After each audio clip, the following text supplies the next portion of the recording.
ભજન, સ્મરણ અને વર્તમાનના ધડાવનું.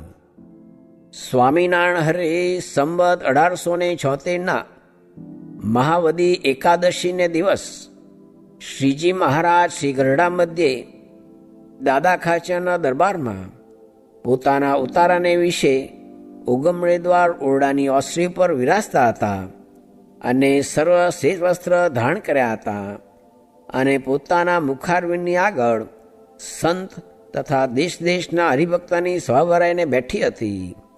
પછી શ્રીજી મહારાજ બોલ્યા છે, પ્રશ્ન ઉત્તર કરો.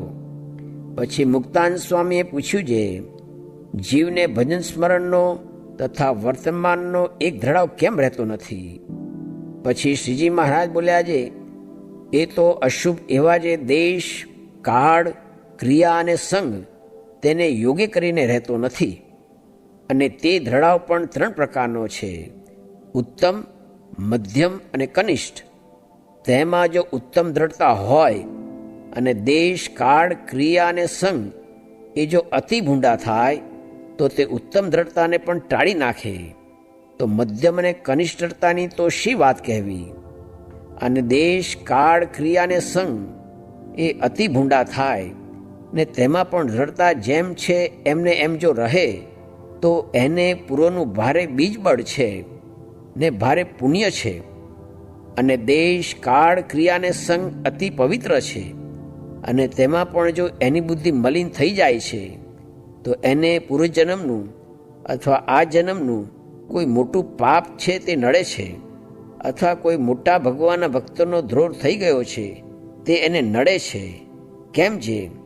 દેશ, કાળ, ક્રિયા અને સંગ રૂડા છે તો પણ એનું અંતર ભૂંડું થઈ જાય છે. માટે હવે જો મોટા પુરુષની સેવામાં ખબરદાર થઈને રહે તો એના પાપ બળીને ભસ્મ થઈ જાય. અને જો અતિ પાપીનો સંગ થાય તો પાપનો વધારો થાય અને કંઈક સુકૃત હોય તે પણ નાશ પામે. અને મદિરાપાનની કરનારીઓ જે પાતરીઓ તેના ગળામાં હાથ નાખીને બેસે અને પછી પરમેશ્વરનો વાંક કાઢે, જે મારું મન કેમ ઠેકાણે રાખ્યું નહીં તેને તો મહામૂર્ખ જાણવું. ઇતિ વચનામૃતમ. એવી રીતે ગરડા પ્રથમ પ્રકરણનું 55 વચનામૃત રીતે થયું. મોટાને સેવ્યા હોય ને તેના ગુણ આવ્યા હોય તેને દેશકાળ ન લાગે તે કેની પેઠે? તો જેમ સૂર્યની આગળ અંધારું ભેડું થઈને જાય પણ ત્યાં રહેવા પામે નહીં. સ્વામિનારાયણ સ્વામીએ વાત કરી છે, કથા વાર્તા બદ્રિકાશ્રમમાં ને શ્વેતદ્વીપમાં ને અક્ષરધામમાં ને આ લોકમાં મોટા એકાંતિક પાસે એ 4 ઠેકાણે થાય છે ને બીજે ક્યાંય થતી નથી. અને જ્યાં વિષય છે ત્યાં કથા વાર્તા નથી. સ્વામિનારાયણ હરે સ્વામીએ વાત કરી છે, પ્રથમ સાધનકાળમાં તો પૂરું જ્ઞાન થાય નહીં ત્યાં સુધી સત્સંગનું સુખ આવે નહીં. તે કેની પેઠે?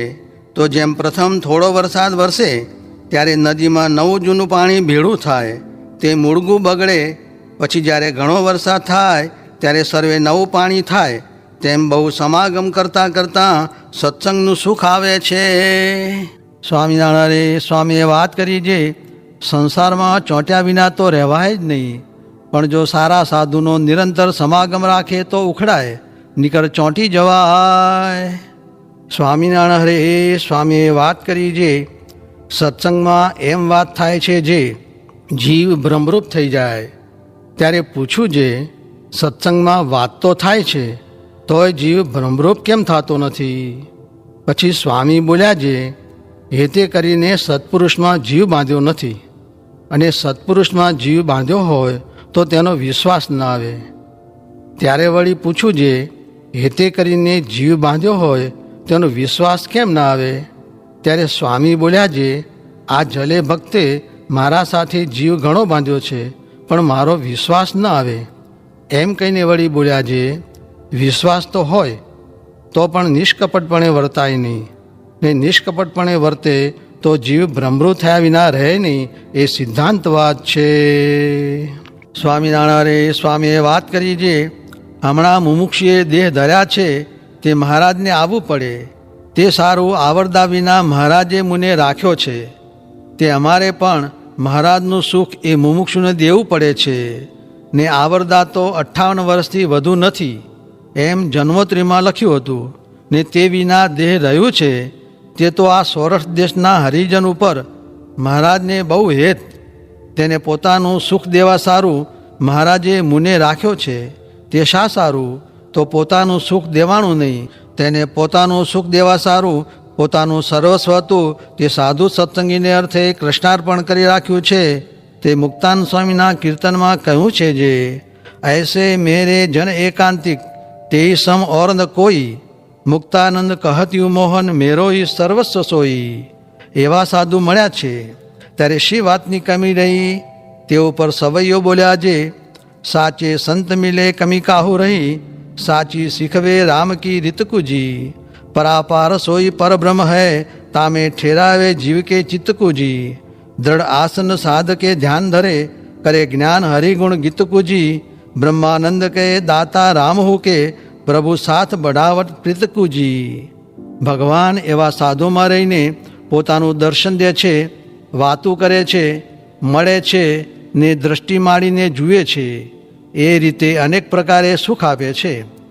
એવી રીતે વાતું કરીને સુખ્યા કરી નાખ્યા. સ્વામિનારાયણ હરે સ્વામીએ વાત કરી જે આવી વાતું બીજે ક્યાંય નથી. આ તો અક્ષરધામની વાતું છે, ભગવાનની છે, નારાયણની છે. અને બુદ્ધિવાળા હોય તે સાધુને ઓળખે, સત્સંગને ઓળખે. માટે મહારાજે કહ્યું છે જે બુદ્ધિવાળા ઉપર અમારે હેત થાય છે.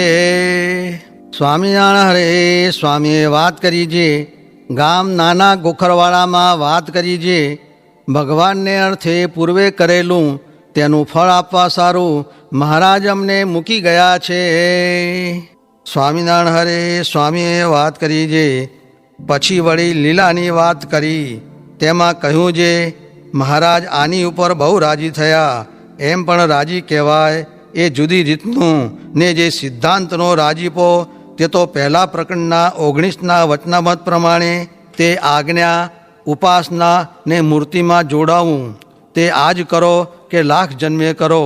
જ્યારે કરશો ત્યારે મહારાજ પાસે રહેવાશે, ને મહારાજ પણ બીજી જે વાત કહે તે પણ ત્યાં જાતિ ઊભી રાખે. એ સિદ્ધાંત છે. સ્વામિનારાયણ હરે સ્વામીએ વાત કરી જે સ્વામીએ શ્રાવણવદી 12ને દિવસ વાત કરી જે મહારાજે મંડળ બાંધ્યા. ત્યારે સારા મોટા સાધુ ભેળા કોઈ સાધુ બેઠા નહીં, ને બીજા ભેળા 20-25 થયા. તે મહારાજ કહે ઓલા હિન્દુસ્તાનમાં લઈ જશે તેવા ભેળા થઈ ગયા, ને આ સત્સંગમાં રાખે તેવા ભેળા કોઈ નથી. પછી સ્વામી કહે એમ એકાંતિકનું ને સાધારણ સાધુનું નોખું છે તે ઓળખ્યા જોઈએ.